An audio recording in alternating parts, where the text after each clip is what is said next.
ಮ್ಯಾಲೆಲ್ಲ ಚಂದ crispy brown colour ಅದ. ಆಮೇಲೆ ಸ್ವಲ್ಪನೂ ಎಣ್ಣೆ ಹೀರ್ಕೊಂಡಿಲ್ಲ. ನೀವು ಕಟ್ ಮಾಡಿದ ಸಾಕು ಒಳಗೆ ಸಾಫ್ಟ್ ಮತ್ತ ಪೊಳ್ಳು ಪೊಳ್ಳು ಆಗಿರೋ ಈ ರೀತಿದ ಸಾಬುದಾನಿ ವಡಿ ನೀವು ಮನೆಯೊಳಗೆ ಮಾಡ್ಬೇಕಾ? ಈ ವಿಡಿಯೋ ಸ್ಕಿಪ್ ಮಾಡದೆ ಪೂರ್ತಿ ನೋಡ್ರಿ. ಹರೇ ಶ್ರೀನಿವಾಸ ಸ್ವಾದಿಷ್ಟ ರೆಸಿಪಿಗೆ ಸ್ವಾಗತ. ಈ ವಡಿ ಮಾಡ್ಲಿಕ್ಕೆ ನಾನು 1-2-3 ಪಾಯಿಂಟ್ ಅನ್ನ ಮತ್ತೆ ಮತ್ತೆ ಹೇಳ್ತೀನಿ. ಆ ತಪ್ಪನ್ನ ಮಾಡದೇ ಇದ್ರೆ ಸಾಕು, ನೀವು ಬಹಳ ಗರಿ ಗರಿಯಾದ ಕ್ರಿಸ್ಪಿ ಆದ ಈ ವಡೆ ಮಾಡಬಹುದು. ಆದ್ರೆ ಇದಕ್ಕೆ ಮೊದ್ಲು ನಾವು ಸಬ್ಬಕ್ಕಿಯನ್ನ ನೆನೆಸ್ಕೋಬೇಕಾಗ್ತದ. ನಾನಿಲ್ಲಿ 1.5 ಕಪ್ಪಿನಷ್ಟು ಗ್ಲಾಸಿನಷ್ಟು ಸಬ್ಬಕ್ಕಿ ತಗೊಂಡಿನಿ. ನೀವು ಎಷ್ಟು ಬೇಕೋ ಅಷ್ಟು ನೀವು ತಗೊಳ್ರಿ. ಆಮೇಲೆ ಅದು ಮುಳುಗಿ ಮೇಲೆ 1-2 ಸೆಂಟಿಮೀಟರ್ ಅಂದ್ರೆ ನೋಡ್ಬೋದು ನೀವು, ಬಹಳನೂ ನೀರ್ ಇಡಬಾರ್ದು, ಸ್ವಲ್ಪನೇ ಎತ್ತರ ಅದು ಮುಳುಗಿ ಒಂದ್ ಸ್ವಲ್ಪ ನೀರ್ ಮೇಲೆ ಬಂದಿರ್ಬೇಕು.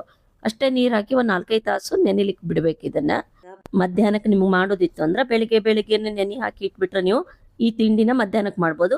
ಬೆಳಿಗ್ಗೆ ನೀವೇನಾದ್ರೂ ಮಾಡ್ಬೇಕು ಅಂದ್ರೆ ರಾತ್ರಿ ನೆನೆ ಹಾಕ್ಬೋದು, ಯಾವಾಗ ಬೇಕೋ ಹಾಗೆ. ಇವಾಗ 5 ತಾಸು ಆಯ್ತು ನಾನು ನೆನೆಸಿ. ಈಗ ಈ ಕಡೆ 1-2 ಸಣ್ಣದ ಆಲೂಗಡ್ಡಿನ ನಾನು ಬಾಯ್ಲ್ ಮಾಡ್ಕೊಂಡಿನಿ. ಅದ್ರ ಸಿಪ್ಪೆ ತೆಗೆದು ಸ್ವಲ್ಪ ಹೆರ್ಮನೆಯಿಂದ ಹೆರ್ಕೊಳ್ರಿ, ಯಾಕಂದ್ರೆ ಒಳಗ ಗಂಟಿರಬಾರ್ದು. ಇಲ್ಲಿ ಆಲೂಗಡ್ಡೆ ಹಾಕುವಾಗ ಮಾತ್ರ ನೀವು ಬಹಳ ಸ್ವಲ್ಪ ಕೇರ್ಫುಲ್ ಆಗಿರ್ಬೇಕು. ಆಲೂಗಡ್ಡೆ ಜಾಸ್ತಿ ಆಯ್ತಂದ್ರೆ ಒಡೆದ್ ಬಿಡ್ತದ. ಎಣ್ಣೆ ಒಳಗೆ ಹಾಕಿದ ತಕ್ಷಣ ಎಣ್ಣೆ ಎಲ್ಲ ಜಾಸ್ತಿ ಹೀರ್ಕೊಂಡು ಎಣ್ಣೆನೂ ಆಗ್ತದ ವಡಿ. ಅದಕ್ಕೆ ಈಗ ನಾನು ನೋಡ್ರಿ, ನಾ ಯಾವ ಕ್ಲಾಸಿಂದ 1.5 ತಗೊಂಡಿದ್ನಲ್ಲ ಅದ್ರಲಿಂದ ಅರ್ಧಕ್ಕಿಂತ ಕಡಿಮೆ ಆಲೂಗಡ್ಡಿನ ನಾನು ಇಟ್ಕೊಂಡಿನಿ. ಇವಾಗ ಸಿಹಿ ಮೊಸರು ಮಾಡ್ಲಿಕ್ಕೆ ನಿಮ್ಗೆ ಎಷ್ಟು ಬೇಕೋ ಅಷ್ಟು ಮೊಸರೊಳಗೆ 1-2-3 ಟೀ ಸ್ಪೂನು ಸಕ್ಕರೆ ಹಾಕೊಳ್ರಿ, ನಿಮ್ಗೆ ಎಷ್ಟು ಸಿಹಿ ಬೇಕೋ ಅಷ್ಟು. ಇವಾಗ ಇದನ್ನ ಚಂದ ಕಲಿಸಿ ಬೀಟ್ ಮಾಡಿ ಸೈಡ್ಗೆ ಇಟ್ಕೊಳ್ಳೋಣ. ಈ ಸ್ನ್ಯಾಕ್ಸ್ಗೆ ಇದು ಒಂದು ಬಹಳ ಬೆಸ್ಟ್ ಕಾಂಬಿನೇಷನ್. ಚಂದ ಕ್ರೀಮಿ ಆಗಿರೋ ಈ ಸಿಹಿ ಮೊಸರು ಮಾಡಿ ನೀವು ಸೈಡಿಗೆ ಇಟ್ಕೊಳ್ರಿ. ಈಗ ಒಡೆಗೆ ಹಾಕ್ಲಿಕ್ಕೆ ನಾವು ಒಂದು ಮಸಾಲೆ ಮಾಡೋಣ. ಹುರಿದಿರೋದು ಒಂದು ಶೇಂಗಾದ ಬೀಜ 1-2 ಟೇಬಲ್ ಸ್ಪೂನ್ ಹಾಕೋಣ. ಕ್ವಾಂಟಿಟಿ ನೋಡಿ ನೀವು ಹಾಕೊಳ್ರಿ. ಆಮೇಲೆ 1 ಟೀ ಸ್ಪೂನಿನಷ್ಟು ಜೀರಿಗೆ, ಖಾರ ಎಷ್ಟು ಬೇಕೋ ಅಷ್ಟು ನೀವು ಇದ್ರೊಳಗೆ ಹಸಿಮೆಣಸಿನ್ಕಾಯಿ ಹಾಕೊಳ್ರಿ. ಬೇಡ ಒಣಮೆಣಸಿನ್ಕಾಯಿ ಬೇಕಾದ್ರೆ ಒಣಮೆಣಸಿನ್ಕಾಯಿನೂ ಹಾಕೋಬಹುದು. ಸ್ವಲ್ಪನೇ ನಾನು ಇದನ್ನ ಉಪ್ಪು ಹಾಕಿ ಸ್ವಲ್ಪ ಉರುಟಾಗಿನೇ ನಾನು ಇದನ್ನ ಪೌಡರ್ ಮಾಡ್ಕೊಡ್ತೀನಿ. ನೈಸಾಗಿ ಮಾಡ್ಕೋಬಾರ್ದು. ಅಲ್ಲಲ್ಲಿ ಬಾಯಿ ಒಳಗೆ ಒಂದೊಂದೇ ಶೇಂಗಾದ ಬೀಜ ಅದು ಬಂದ್ರೆ ಚಲೋ ಟೇಸ್ಟಿಯಾಗಿ ಹತ್ತದ. ಆಮೇಲೆ ಆಲೂಗಡ್ಡೆ ನೋಡ್ಬೋದು ನೀವು, ನಾವು 1.5 ಗ್ಲಾಸ್ ಇದರಿಂದ ತಗೊಂಡಿದ್ದೆ. ಅರ್ಧಕ್ಕಿಂತ ಕಡಿಮೆ ಬೇಯಿಸಿರೋ ಆಲೂಗಡ್ಡೆ ತಗೊಂಡೇನಿ.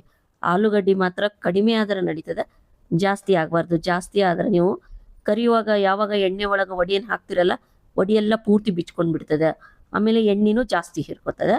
ಇವಾಗ ಇದಕ್ಕೆ ಮಾಡಿರೋ ಈ ಮಸಾಲೆ ಏನದ ಅದನ್ನ ಹಾಕೊಡ್ರಿ. ಖಾರ ಅದು ನಿಮ್ಗೆ ಎಷ್ಟು ಬೇಕೋ ಅಷ್ಟು ನೋಡಿ ಹೆಚ್ಚು ಕಡಿಮೆ ಮಾಡ್ಕೋಬಹುದು. ಈ ರೀತಿ ಹಿಟ್ಟನ್ನ ನೀವು ಕಲಿಸಿ ಫ್ರಿಜ್ ಒಳಗಿಟ್ಟು ಆಮೇಲೆ ಯಾವಾಗ ಬೇಕೋ ಅವಾಗೂ ಮಾಡ್ಕೋಬಹುದು. 1 ದಿನ ಮುಂಚೆನೂ ಈ ರೀತಿ ರೆಡಿ ಮಾಡಿನೂ ಇಡ್ಬೋದು. ಇವಾಗ ಇದಕ್ಕೆ ಸ್ವಲ್ಪ ಕರಿಬೇವಿನ ಸೊಪ್ಪು ತೊಳೆದು ಸಣ್ಣಗೆ ಹೆಚ್ಚಿ ಹಾಕಿನಿ. ಈಗ ನೋಡ್ರಿ, ಈ ವಡಿಯದ ಹಿಟ್ಟೇನದ ಇದು ಬಹಳ ಮೆತ್ತಗಿರ್ಬಾರ್ದು, ಬಹಳ ಗಟ್ಟಿನೂ ಇರಬಾರ್ದು. ಯಾಕಂದ್ರೆ ಆಲೂಗಡ್ಡೆ ಏನದ ಜಾಸ್ತಿ ಇರಬಾರ್ದು. ಅದಕ್ಕೆ ನಾನು ಮತ್ತೆ ಅದೇ ಹೇಳಿಕತ್ತೀನಿ. ಎಲ್ಲರೂ ತಪ್ಪೋದು ಈ ವಡಿ ಮಾಡುವಾಗ ಒಂದೇ ಏನಪ್ಪಾ ಅಂದ್ರೆ ಬೇಯಿಸಿದ ಆಲೂಗಡ್ಡೆ ಜಾಸ್ತಿ ಹಾಕೋದು. ಜಾಸ್ತಿ ಹಾಕಿದ ತಕ್ಷಣ ಅವ್ರಿಗೆ ವಡೆ ಮಾಡ್ಲಿಕ್ಕೆ ಬರುದಿಲ್ಲ. ಎಣ್ಣೆ ಎಲ್ಲ ಹೀರ್ಕೊಂಡು ಪೂರ್ತಿ ಬಿಚ್ಕೊಂಡ್ ಬಿಡ್ತದೆ ಎಲ್ಲ ಎಣ್ಣೆ ಒಳಗೆ.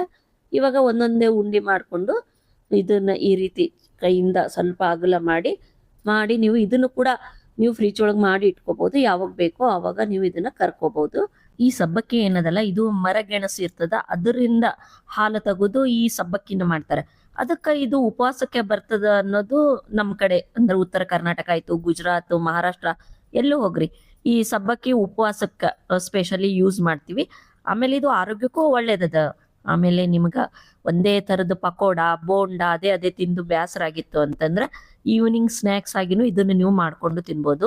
ಇದನ್ನ ರೆಡಿ ಮಾಡಿ ನೀವು 1 ದಿನ ಮುಂಚೆ ಫ್ರಿಜ್ ಒಳಗೆ ಇಡ್ಬೋದು, ಅಥವಾ ವಡಿ ತರ ಮಾಡಿ ಇದನ್ನು ನೀವು ಮಾಡಿ ಫ್ರಿಜ್ ಒಳಗೂ ಇಡ್ಬೋದು. ಯಾವಾಗ ಬೇಕೋ ಅವಾಗ ಹೊರಗೆ ತೆಗೆದು ಕರ್ಕೋಬಹುದು. ಸ್ವಲ್ಪ ಮೀಡಿಯಂ ಹೀಟ್ ಇರೋ ಎಣ್ಣೆ ಒಳಗ ಲೋ ಫ್ಲೇಮ್ ಒಳಗ ಮ್ಯಾಲೆ ಚಂದ ಬ್ರೌನ್ ಗರಿ ಆಗೋವರೆಗೂ ನೀವು ಕರ್ಕೋಬೇಕು. ಇವಾಗ ನೋಡ್ರಿ, ಸ್ವಲ್ಪನೂ ಎಣ್ಣೆ ಹೀರ್ಕೊಂಡಿಲ್ಲ, ಬಹಳ ಗರಿ ಅದ. ಮ್ಯಾಲ್ಗಡೆ ಎಲ್ಲ ನೋಡ್ಬೋದು ನೀವು ಚಂದ ಕ್ರಿಸ್ಪಿ, ಒಳಗಡೆ ಮಾತ್ರ ಪೊಳ್ಳು ಮತ್ತೆ ಸಾಫ್ಟ್ ಅದೇ. ಸಿಹಿಯಾದ ಮೊಸರಿನ ಜೊತೆ ಇದನ್ನ ಸರ್ವ್ ಮಾಡ್ರಿ. Thank you.